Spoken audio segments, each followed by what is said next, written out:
Hey everybody, welcome back to Cincinnati Reds Minor League Talk. I'm Doug, he's Courage. We're glad to have you guys back. We're dealing with a slight audio issue that I swear one day we're going to get figured out.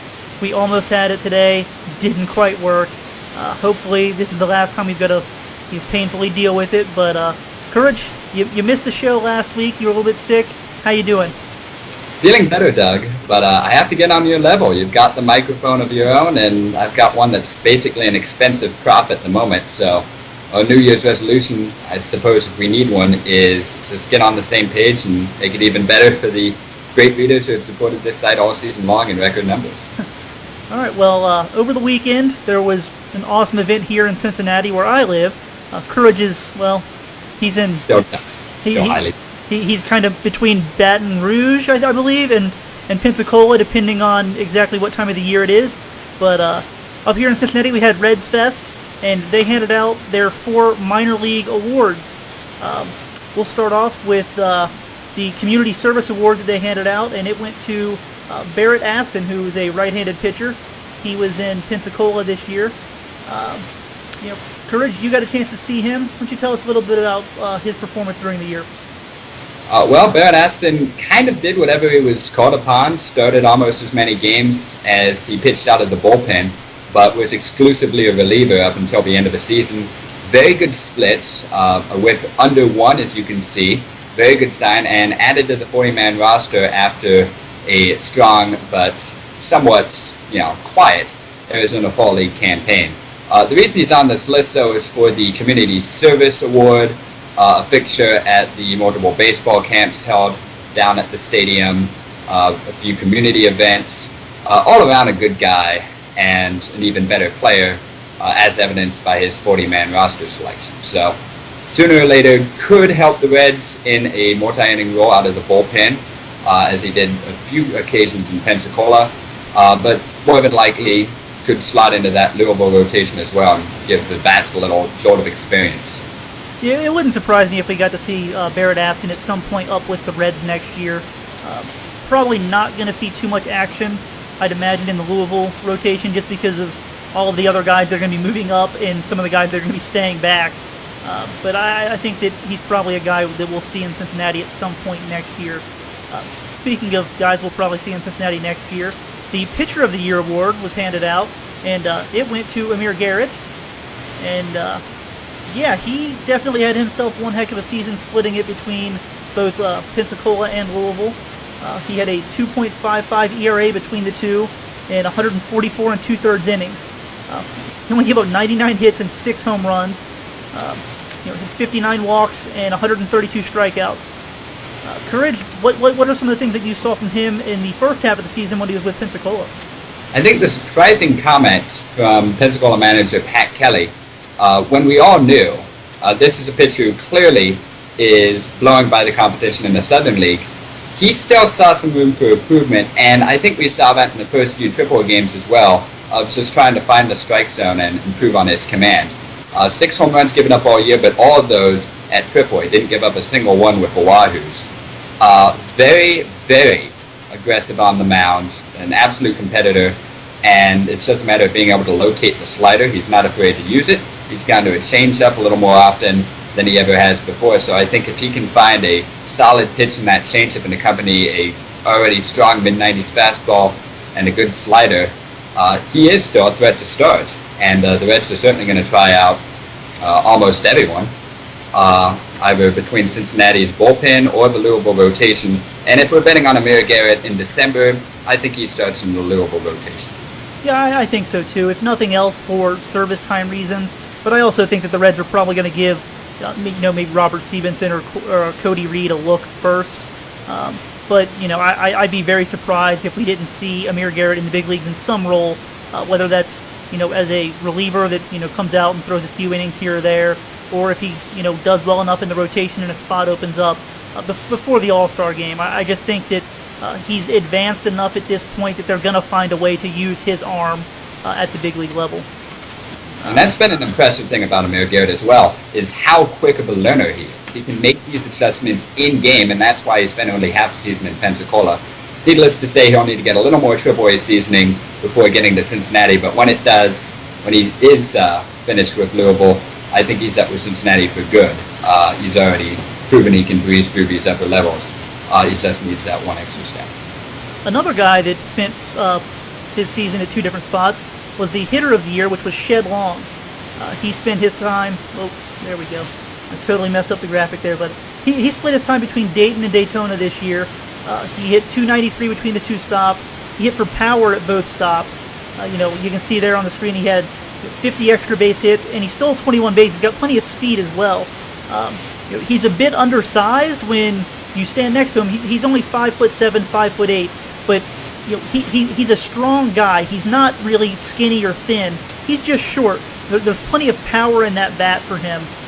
Despite the fact that he's one of the shorter guys in the farm system. Very quick bat, and he gets good loft on the baseball. I really liked what I saw from him offensively during the season, and his defense has really improved over the last year and a half as well.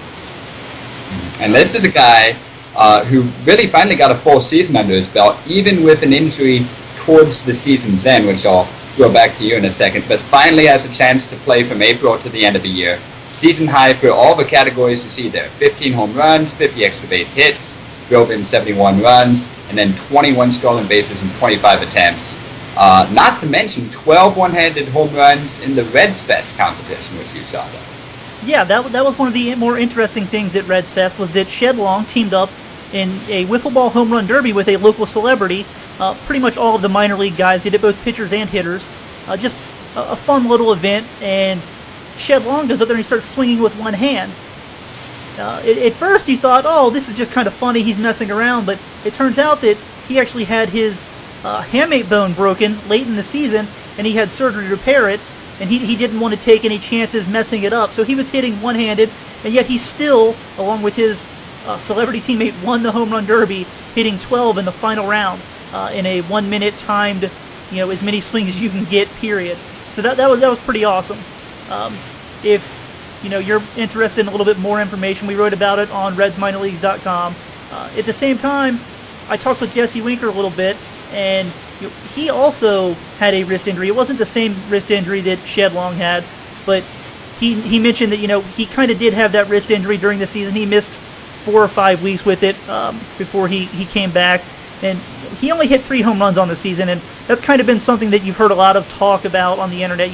Is Jesse Winker going to hit for power? And he's always hit for power in the past. It just didn't show up this year, and he pretty much admitted to it. That he was dealing with a banged up wrist this season, and I think that that's something that really held him back. And he's not really making excuses at all.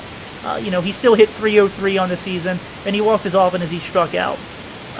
But when wrist injuries are one of those things that they really hinder power for hitters. Sometimes it takes 6 months for it to come back. Sometimes it takes for up to a whole year, depending on the severity of the injury. But I just thought that was worth noting with a guy like Jesse Winker as well, since we were talking about the wrist injuries. Yeah, and with a guy like Winker, we have to remember how different is the scouting report with the wrist injury. And it's really not much different. We know he's maybe lacking in raw power, but he's still a doubles hitter, and that's what he was able to do after the rehab stint. Return to Louisville, keep hitting as well as he did, keep getting on base at a consistent clip, and showing that doubles power. So I don't think there's too much to worry about, but we'll see how these questions sort themselves out in spring training. Well, speaking of people with raw power, we'll talk about the guy who won the Player of the Year award, the Sheldon Chief Bender Award. It's handed out to the top player in the organization, and that went out to Aristides Aquino, who spent the entire season with Daytona. He hit .273, but where he really shined was in the power department. Guys just don't hit for power in the Florida State League, and he went out and had 26 doubles, 12 triples, and 23 home runs. That's just incredible power for the league that he was in. And it sells his second half short just a little bit. As good as these numbers are, and as good as that 846 OPS is, second in the league, after the All-Star break, and really in the month of August, he went on an absolute tear. 931 OPS after the All-Star break, led the league, and among the top in the lower levels of minor league baseball. Plus the assist column. We haven't used assists on any of these other players, but the exception of Aquino outclassed the Florida State League with 28, and the most in the Red system as well. Yeah, I had to put that on the graphic because 28. I don't even know what to say. It's a hilarious total number of assists. Like, if a guy has double-digit assists, you're like, wow, that's really impressive. He almost had 30. So, and there's eventually a learning curve. At some point, even if it gets high by May or June, the base runners adjust. They respect the arm, and they don't go for second or they don't go to third. And he was just able to do this all season long from right field. And for sure, I think we'll see him in Pensacola next year, the reigning Florida State League MVP, getting the call up to the Blue Waters. I agree. I think that'll be an interesting guy to follow next year to see how he adjusts to that Double-A level with more advanced pitching. But definitely coming off of an outstanding season for him. One more thing that we should talk about is the Rule 5 draft that is in, well, at this point it's about 36 hours. It's Thursday morning at 9 a.m. Eastern Time.